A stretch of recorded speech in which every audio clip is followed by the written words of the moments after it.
नमस्कार दोस्तों, मैं मोहित बालाजी स्टडी क्लासेस से क्लास 10th का जो हम लोगों का जो कौन से 7.2 एक्सरसाइज थी उसके कुछ बाकी सवाल रह गए थे, उनको हम लोग पूरा करते हैं। 5वां नंबर सवाल है। मैं सवाल पढ़ रहा हूँ, आप लोगों के पास बुक है, उसको देखिएगा।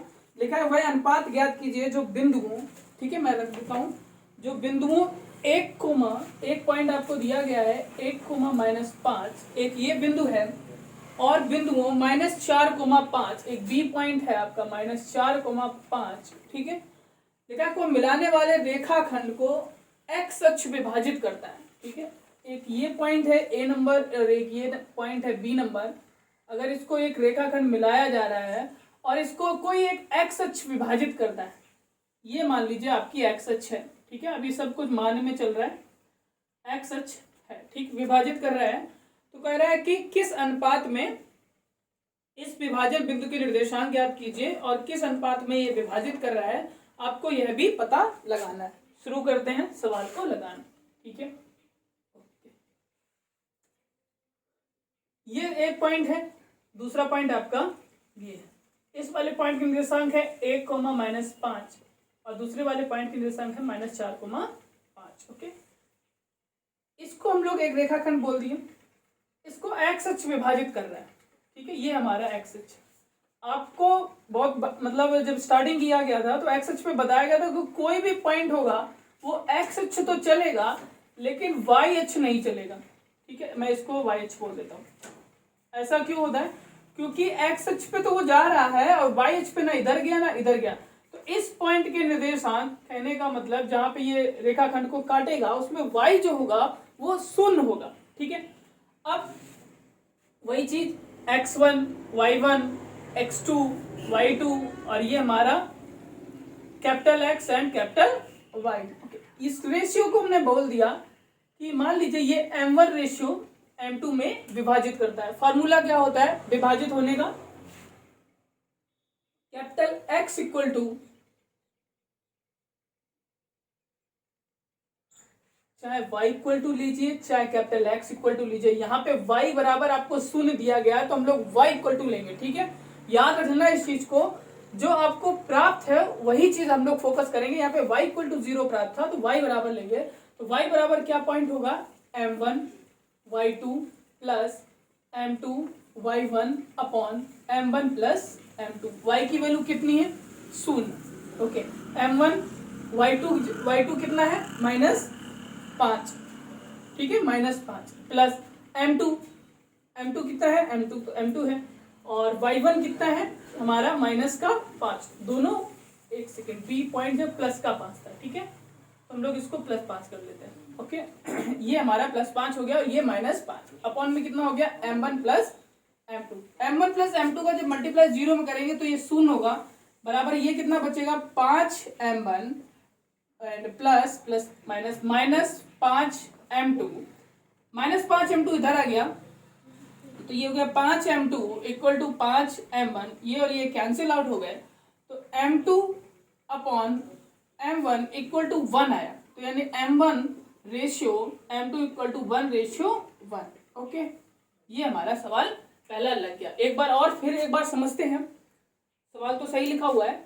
ए पॉइंट ये है, बी पॉइंट ये है और इनको एक रेखाखंड काट रहा है जो एक्स अक्ष रेखाखंड है और एक्स अक्ष पे कोई भी बिंदु होगा वो y 0 चलेगा। तो हमें y बराबर पता हो गया कि y 0 है, डेफिनेटली y 0 है। तो y की वैल्यू बराबर क्या होता है विभाजन फार्मूला में? m1 y2 plus m2 y1 upon m1 plus m2।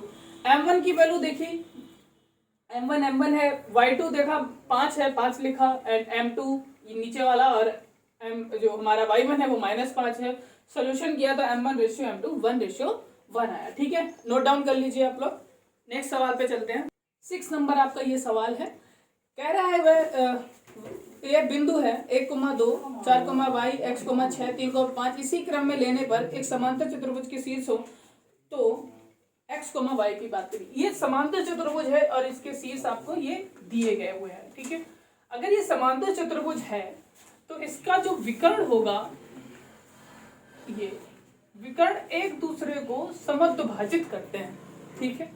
अगर ये समद्विभाजित करते हैं तो ये जो पॉइंट होगा, अगर मैं इसको A, B, C डी और इसको हम लोग ओ बोल दें तो नीचे लिख देते हैं, सोल्यूशन करते हैं। एबीसीडी एक समांतर चतुर्भुज है, तो ए सी का मध्य बिंदु क्या होगा, ओ होगा। ठीक है, अब ओ के निर्देशांक ज्ञात करो। ओ के निर्देशांक क्या होंगे, ए पॉइंट को अगर हम लोग x1 y1 बोल दें और इसको x2 y2 बोल दें तो वही फार्मूला हो जाएगा x1 plus x2 upon 2 and y1 plus y2 upon 2। ऐसा क्यों किया, क्योंकि मध्य बिंदु के निर्देशांक यही होते हैं। x1 की जगह कितना है 1, x2 की जगह कितना है x अपॉन 2, कॉमा y1 की जगह कितना है 2 प्लस y2 की जगह कितना है 6 अपॉन 2। ओके, ये क्या हुआ 1 प्लस एक्स बाई 2, कॉमा 2 6 2 8 8 2 का भाग लगा, ये हमारा ओ के निर्देशांक निकल आए। ठीक है, अब हम लोग दूसरे की बात करें, बीडी की। बीडी का जो मध्य बिंदु होगा वो क्या होगा, वो भी ओ होगा। अब ओ के निर्देशांक क्या होंगे, ये फिर वही फार्मूला लगेगा x1 plus x2 upon 2 comma y1 plus y2 upon 2। अब इसके लिए x1 क्या हो जाएंगे, ये हमारा x1 y1 और ये हमारा x2 y2। ठीक है, ओके, तो x1 कितना है हमारा 3, x2 कितना है हमारा 4/2 कोमा y1 कितना है हमारा 5 और y कितना है y2 कितना है y अपॉन 2। ओके, ठीक है, नेक्स्ट 4 3 7/2 कोमा 5 प्लस y/2, ये भी ओ के निर्देशांक निकला है। अब आपको ये समझना है कि ये भी ओ के निर्देशांक है और ये भी जो आया था ये भी ओ के निर्देशांक है। क्या निर्देशांक अलग अलग हो सकते हैं, कभी नहीं, तो दोनों चीजें एक ही लिखी होती हैं। तो ये हमारा x है 7/2, तो ये हमारा यहाँ पे x कितना है 1 प्लस x/2। यहाँ से x की वैल्यू फाइंड आउट करिए, कैसे, 2 से 2 कैंसिल हो गया, एक इस तरफ भेज दिया तो x बराबर कितना निकल आया 6, x की वैल्यू निकल आई 6। ओके, अब ये 5 प्लस वाई, ठीक है, नीचे बोर्ड है नहीं तो हम लोग यही साइड पे करते हैं, 5 प्लस y/2 बराबर यहाँ पे कितना है 4, 2 का यहाँ पे मल्टीप्लाई हुआ तो y बराबर 4 दूनी 8, 5 उस तरफ ट्रांसफर हुआ माइनस, तो यहाँ पे कितना आया 3। तो x की वैल्यू कितनी निकली 6 और y की वैल्यू कितनी निकली 3। ओके, नेक्स्ट सवाल पर चलते हैं 7 नंबर। ये 7वां नंबर बेटा प्रश्न है। 7वें नंबर में बोला गया है एक वृत्त है जिसका ए बी जो है वो व्यास है। अगर ये व्यास है तो ये जो इसके बीच में जो केंद्र दिया गया है 2, -3, तो ये केंद्र है, तो इसका ये दूरी और ये दूरी त्रिज्या होगी। अगर मैं इसको ओ बोल देता हूं तो त्रिज्या हमेशा बराबर होती है। तात्पर्य क्या हुआ कि ए बी का जो मध्य बिंदु है वो दिया गया है 2, -3। ठीक है, तो मैं अगर यहाँ पे लिखूं सोल्यूशन में ए बी का मध्य बिंदु ओ है, ठीक है, तो ओ के जो निर्देशांक होंगे, ठीक है, ओ के जो निर्देशांक होंगे वो क्या होंगे x1 plus x2 upon 2 comma y1 plus y2 upon 2, यही होगा, इसमें कोई डाउट है नहीं।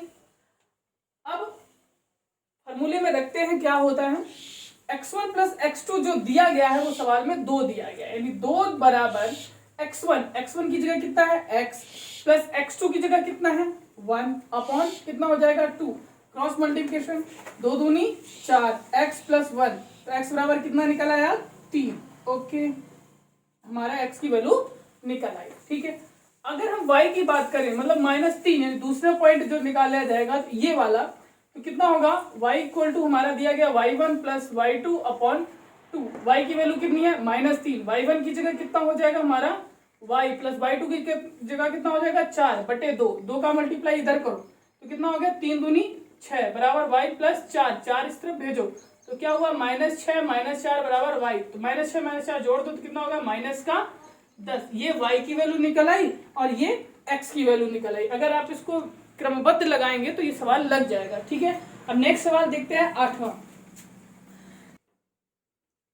बेटा 8 नंबर और 9 नंबर मैंने 2 सवालों को एक साथ नोट किया है, ये आप लोगों को ही करना है, मैं केवल इसको हिंट्स दे रहा हूँ, समझिएगा।